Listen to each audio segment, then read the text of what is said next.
fasten your seatbelt.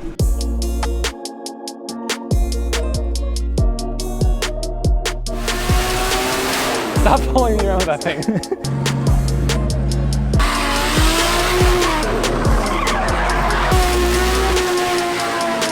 Hey guys, welcome to today's video. We've done a lot of videos at the compound that involve the compound, but not a lot about working on cars. So today is gonna be our first. Mike, fasten your seatbelt. I hope you learn your lesson. I hate this beep. I'm waiting. All right, back to my video. So we've been making a lot of videos about compound related stuff, but not about building cars at the compound. While we've been playing around with go-karts and a lot of other stuff, there's actually been quite a bit going on between the S15 with four-wheel drift right around. Dude, I will freaking crash right into this AC unit that Taylor's already crashed into once.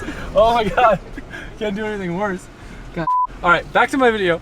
So we're gonna work on cars, or actually we're gonna tell you all the work that's been done on cars while we've been playing around and doing non-car related stuff. So four-wheel drift is right around the corner. The S15 mechanically is pretty much done. It's now aesthetic stuff for the most part. We'll show you guys updates on that. But the E36 has got a new engine, and it's spicy. And Johan's been doing work on that thing, and I can't wait for you guys to see how rad it's coming out.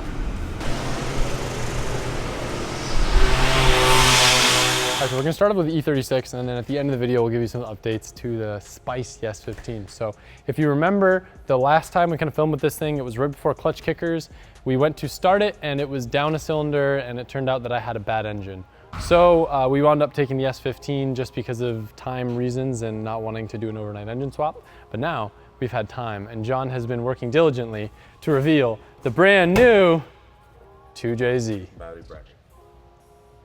So John, the JZ expert, has been helping us put together kind of an engine based on a lot of parts we had laying around. So now we officially have our first 2J head. So hopefully this thing won't kind of choke the car out like the 1J head was on the 3-liter bottom end. So no more 1.5 JZ. John, this thing's got some 272 BC cams. Yep. BC rods. CP pistons. No. I don't remember what this bottom end has. Yeah. It's got, this is a forged bottom end, so we're looking good. Hopefully now it stays cool, the EGT stays low, air temps seem low, so. One thing that'll help with that too, we switched from the G3770, which is like, you know, kind of a good size turbo for a 2J, but definitely on the smaller side, up to the G35-900. So we'll be able to kind of make the same power at lower boost. The other thing that we did on it is hard to see from here, but before the radiator used to be mounted to the front of the bumper support. And in order to do any service to the front of the engine, the whole front end had to come apart. So to make that easier, I mounted the radiator to the frame rails from the bottom. So those brackets are bolted up, and I use some knot inserts on the chassis. So all you have to do is drain the coolant, remove the hoses, unplug the fans, radiator drops right down. The whole front end stays on the car. We could service the motor, do whatever we need to do, and it goes back the same way. It would have been cool to run a Plasma Man intake manifold on this because it would look beautiful, but because of the brake booster, it was just way easier to stick with stock manifold. So I wish we got footage of it, but you cracked open the sandblaster and used it, and did it just work? Yeah, it works. It needs some maintenance because you have to stay on top of the sandblasting units because it's just sand blowing everywhere, and that sand wears down the hoses, the pipe down there that sucks all the sand up. You know, it looks good. Other little new bits, D-Shrik's actually just released a bunch of new fuel rails. It's gonna be hard for you to see, but the 2J one looks beautiful, and we actually needed it because we needed to run different injectors and a different fuel rail because the 1J one doesn't work with the 2J setup. But that looks really nice. Have these little reinforcements too. My struts are about to blow through the shock tower, so PBM makes these little plates. You guys already know, I talk about it in all the builds, but heat management is really, really important, especially with drift cars because of how hot everything gets.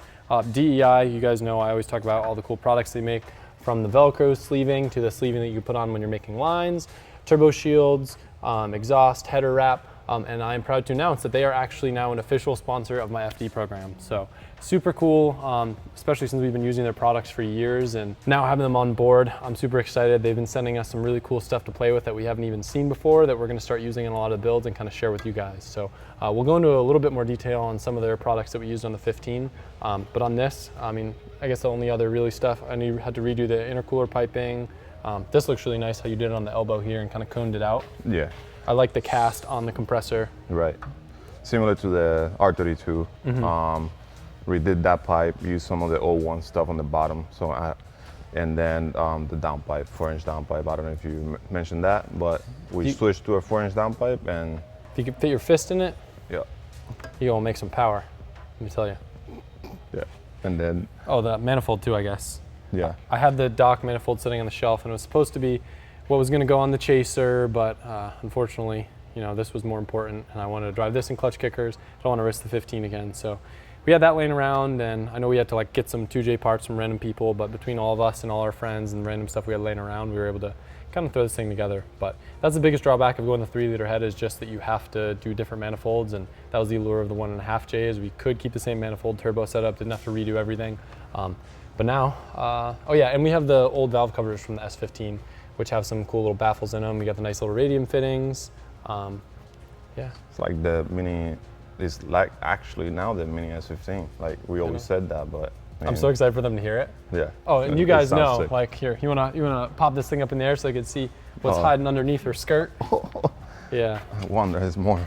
Unfortunately, we've set the bar so high that now pretty much any car that we do needs titanium exhaust, and John outdid himself on another car. One thing, even though the other engine didn't really blow, it's always a good idea to change the oil cooler just in case you get any metal or debris. So we've got a new, fresh Mishimoto oil cooler in there. Oh, you can see from here the mounts. The radiator mounts you're talking about? Yeah. So it's easier, the accessible, 10mm bolt on both sides. It's just now 2 bolts on each side. Here you can see also the oil pan. It's like a million times better. It's freshly painted too, but I don't like using paint, but it was in a rough condition, so we had a sandblast, and you can't leave it bare because then it will get easier. Dirty, easier. If I watch out, dude, it might get easier. It might get easier. Hopefully soon we can powder coat stuff here. That's goal, because I used to powder coat some stuff, so. I'm excited. Yeah. We're gonna powder coat all the pie cuts. Everything. Yeah. Talking about pie cuts. I don't know if we used to have an ATI damper on this car, but she got a damper. But check out this bad girl. So the whole thing, pie cuts here. There's none. We didn't need to do pie cuts here, so I just like cut angle to find where the exhaust needed to go to, and I just cut it at an angle. Maybe the exhaust, it looks clean, one less well, and then just follow through. We ran out of material, so we just decided to put a turn down from. Oh yeah, this is from the Supra. And actually this whole exhaust is leftover material from the R34. So nothing but the finest vibrant stuff. We luckily over-ordered when we were doing that exhaust and had some laying around. Otherwise we probably would have, I probably still would have wanted done titanium just because I'm such a weight weenie with this car. And it had a titanium one, 3-inch. This is the old one. Like this is obviously 3-inch, but like. Really light. Yeah, that was not titanium. But yeah, we'll probably end up doing a similar tip to before, and it'll look all cool. Yeah. You know, I did just realize this looks like, is this a -6 feed? -6, yep.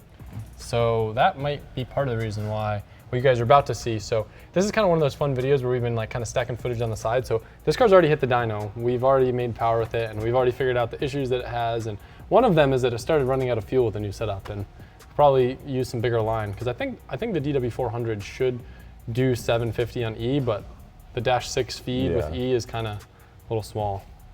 It's pushing it. Yeah. Definitely. Other than that, I think the only thing really left on this car that needs to be improved, eventually this trans is kind of our weak point, as we know already, but hopefully the clutch damper will help a little bit with that. Hopefully I no break it transmission. Coil packs though are another thing. We still got stock coils on this. Are they the same 1J to 2J pretty much? Yeah. So as far as I know, yes. This car you guys are about to see made some pretty good power, and we're pushing the limits of the stock coil pack. So hopefully chucking a new set in will fix some of the issues that you guys are about to see us having on the dyno. Enjoy. So we just got back from an undisclosed location.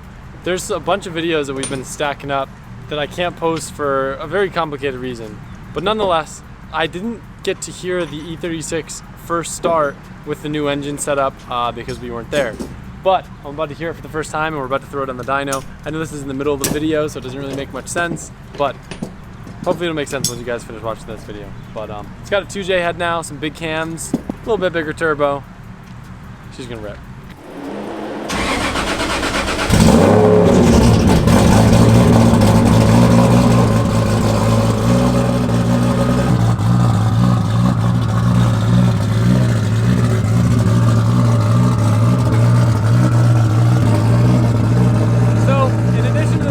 We also went up to a G35. It's got kind of a hodgepodge of random parts we had laying around.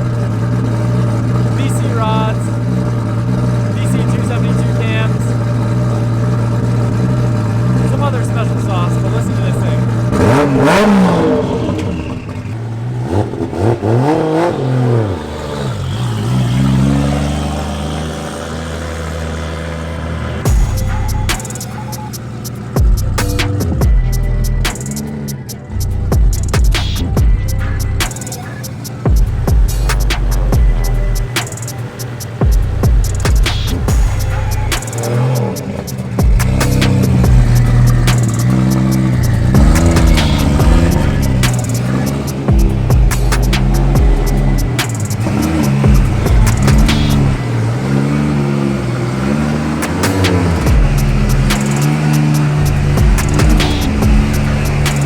Notice we're at a different dyno than usual.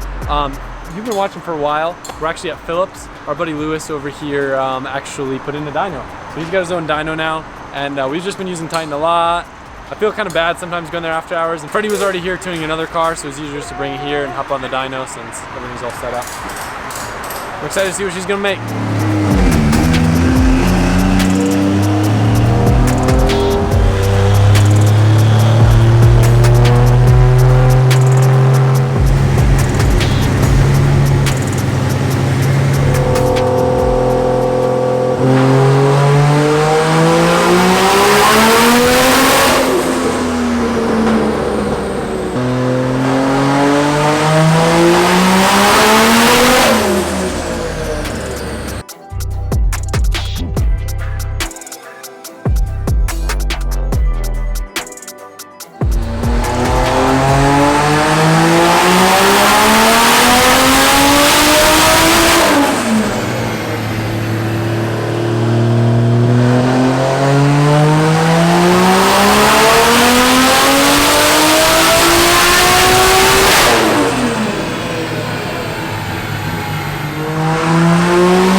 Big earthquake guy. Yeah, big earthquake guy. I don't know if we decided to put the numbers on the dyno stuff, so I don't know if you guys can tell that there's a difference with the amount of power the car made, but it did make a little bit more than it did before. The beautiful thing is usually we would have to go to OSW, rent out the track, drive there, bring everyone there, and it'd be a massive pain. But the beauty is we've just kind of revised a few things, stole the coil packs out of the Chaser, which were brand new OEM ones, just simpler than doing any sort of conversion right now. And we can just test it right in our own parking lot. So that's what we're gonna do. We're gonna test the brand new engine, hear how she sounds. Freddie's gonna review some logs and stuff, and then we'll show you what's been going on with the 15.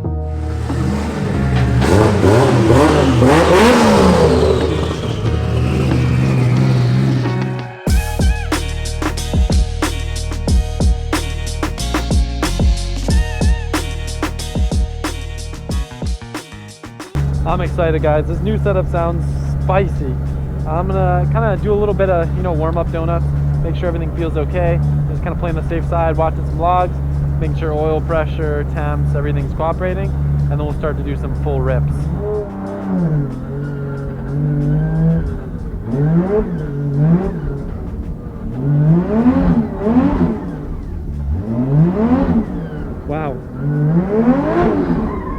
Feels a lot different than it used to.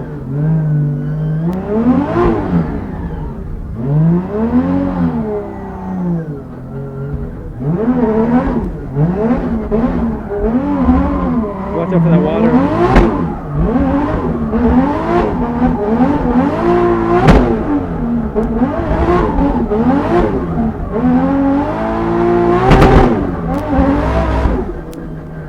Woo! This thing's spicy. Just gotta be careful with this water. Oh, I forgot to push in the log for Freddy. He's gonna kill me. Do a little drag start.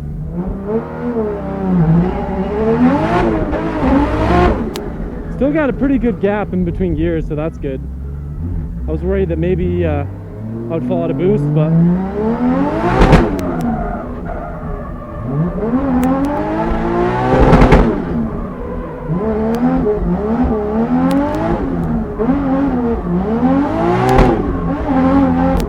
that's what I'm talking about, feeling good. Whoop, obstacles. Give Freddy some good data.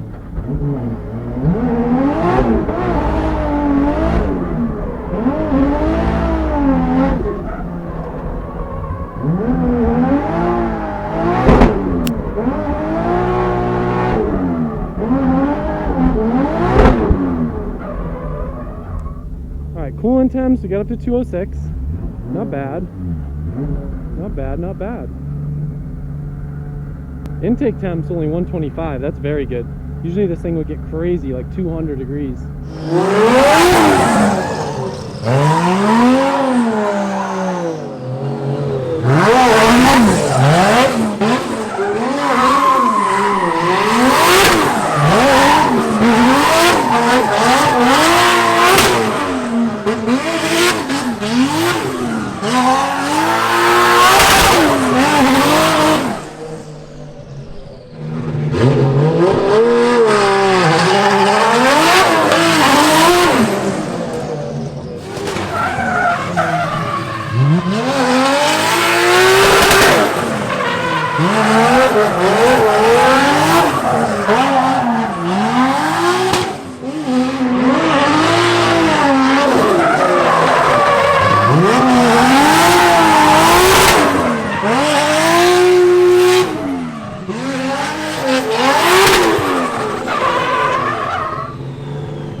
A little bit more consistent throttle. I'm going to try to get the car some air to see if it'll cool down a little bit faster.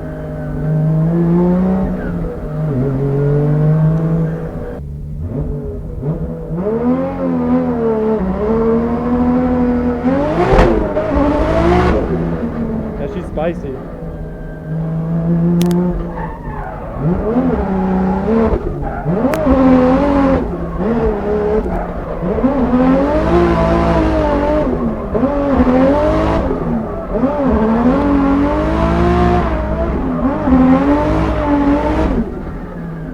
Good. You know, I'm not even flashing really rev limiter in third, so you can tell that the car's pretty hooked up. so that's cool. And we'll try to do a little layout through here. I don't see any water. 213, a little bit on the hotter side.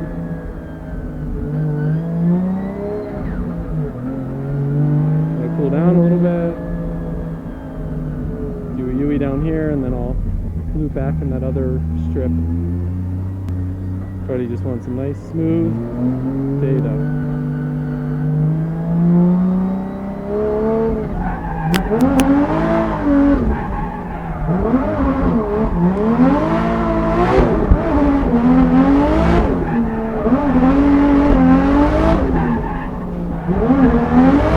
Jump for the water.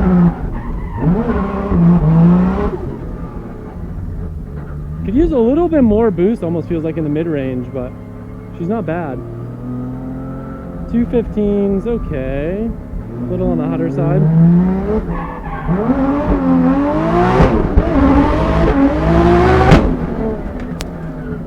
She's spicy, that's for sure.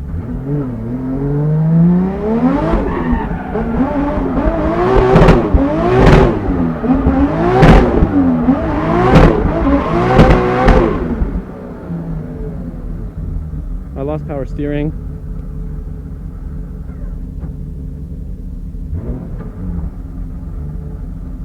Sounds like my idle's a little rough too.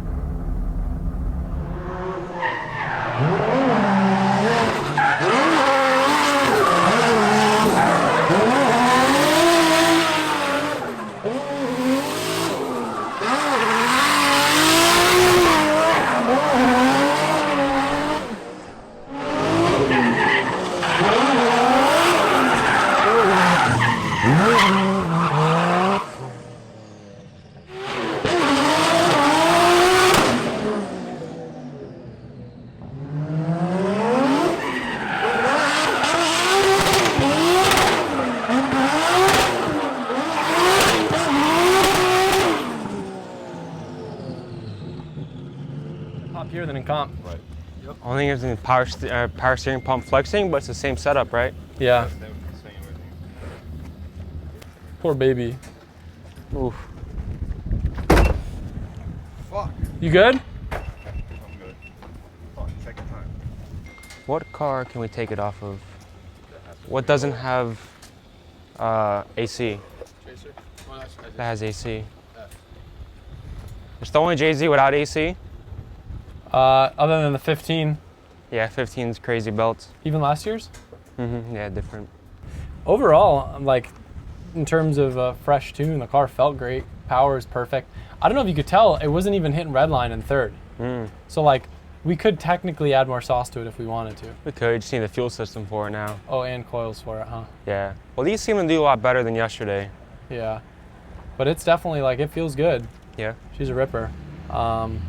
Overall, happy with the response with the bigger cams and turbo. Yeah. Sweet. No, it's way better than I expected. Just got to figure out why we threw a belt. But this is sick. I mean, imagine how much it would suck if we went all the way to OSW, did a couple laps, instantly threw a belt.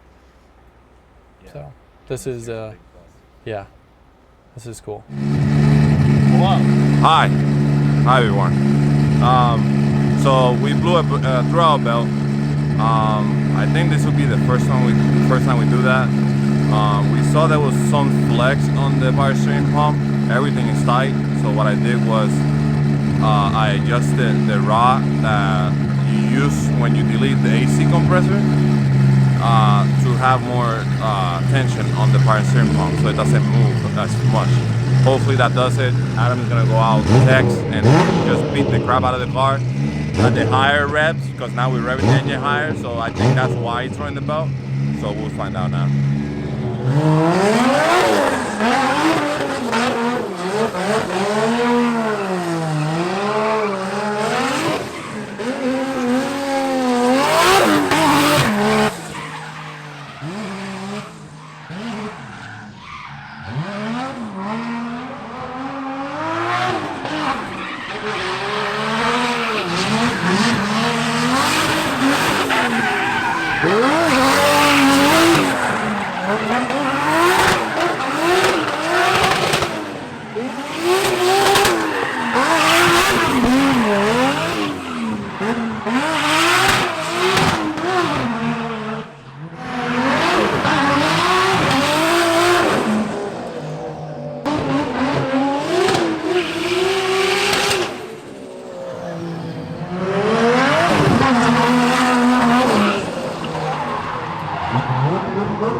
My tire's bald, but I didn't want to give up. Yeah, she's spanked. I can do a burnout. Yeah?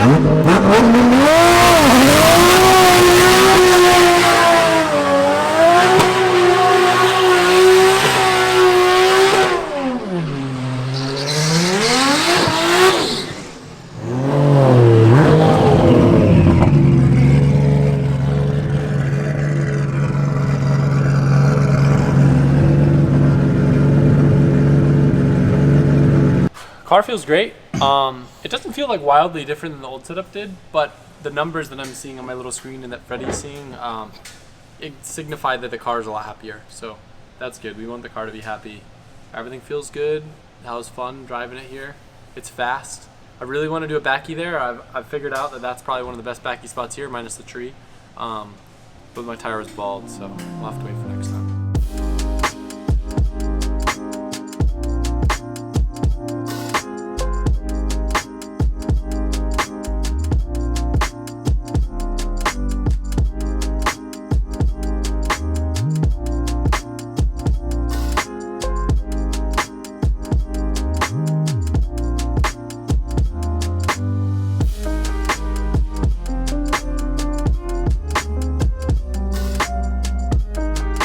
All right guys, I told you in this video we were going to talk about the S15 and give you an update. Before I give you an update on the S15, some exciting news. A lot of you guys have been asking me forever if my cars could be in the game Torque Drift. It's a rad drifting game if you aren't familiar with it.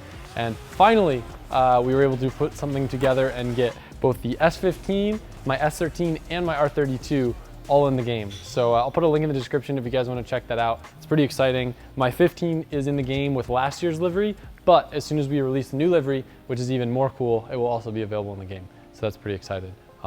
But look, you may notice we have some new body panels.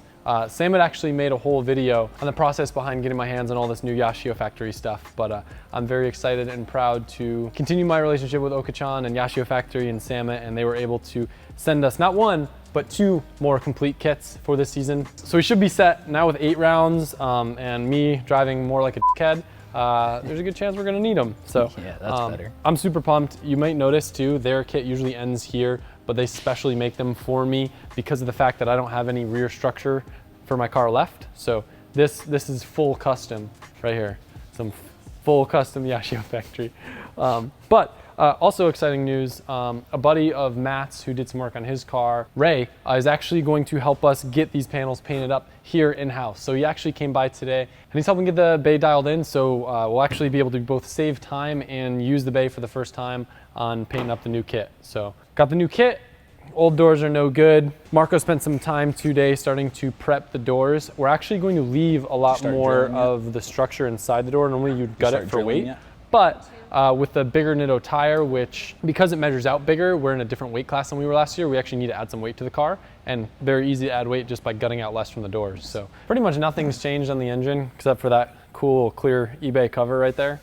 I think that's really what it's going to take to win this season. I think so.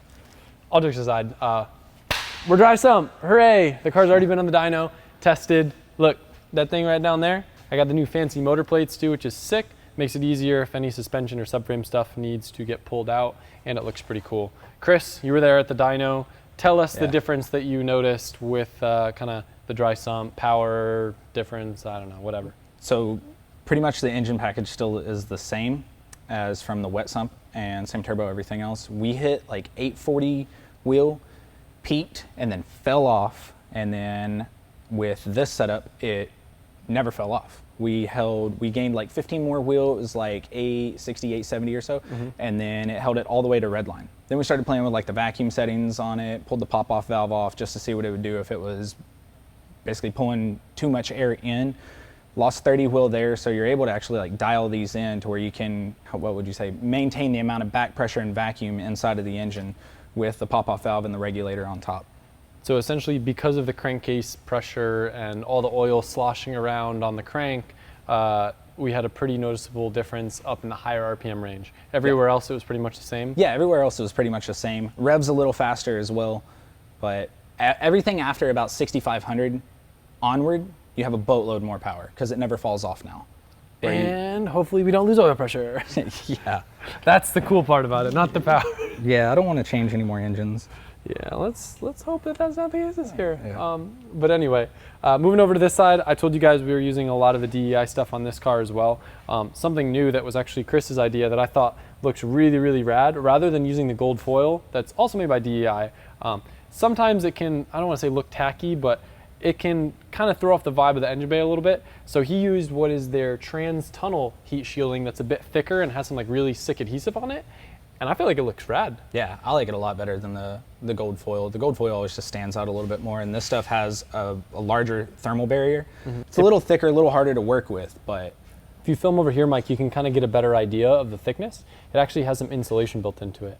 And fun fact, this header wrap that's also made by DEI, I actually used one time in my 13 because I kept burning my heels through the carpet, and I stuffed a bunch of this underneath my carpet, and it works, but this is like the way more legit and cleaner option. In fact, Chris also used it underneath my heel plate because I keep burning my heels in this car too.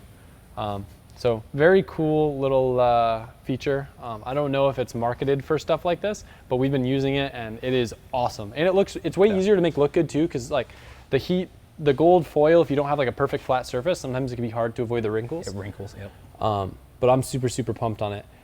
One thing that I didn't mention is that I will be carrying DEI products. I also forgot to mention I'm going to be carrying Griot's Garage products as well. One cool thing that I always try to do when a company sponsors the FD program, it's really rad to have their stuff on the shelf and to be able to ship it out with your guys' orders if you want to support the companies that support me. So we don't have DEI inventory right now, but we are going to order some of our favorite stuff. We'll have it available on the site and we'll kind of give you guys suggestions and ideas of what you could use it for. Their new turbo blankets are sick too.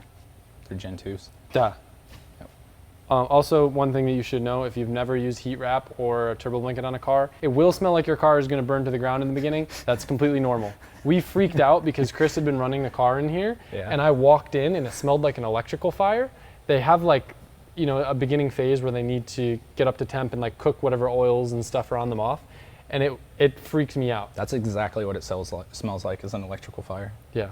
And it will usually like smoke a little bit in the beginning. Perfectly normal, don't be scared. It's been cool. A lot of friends that you guys know from other videos have been kind of involved on the car too. Chris has been slaving away, but people like Bell Raceworks, I don't know if you guys remember Arthur who did the cage in my E36. He came by, brought some equipment and actually bent the tubing for the rear structure.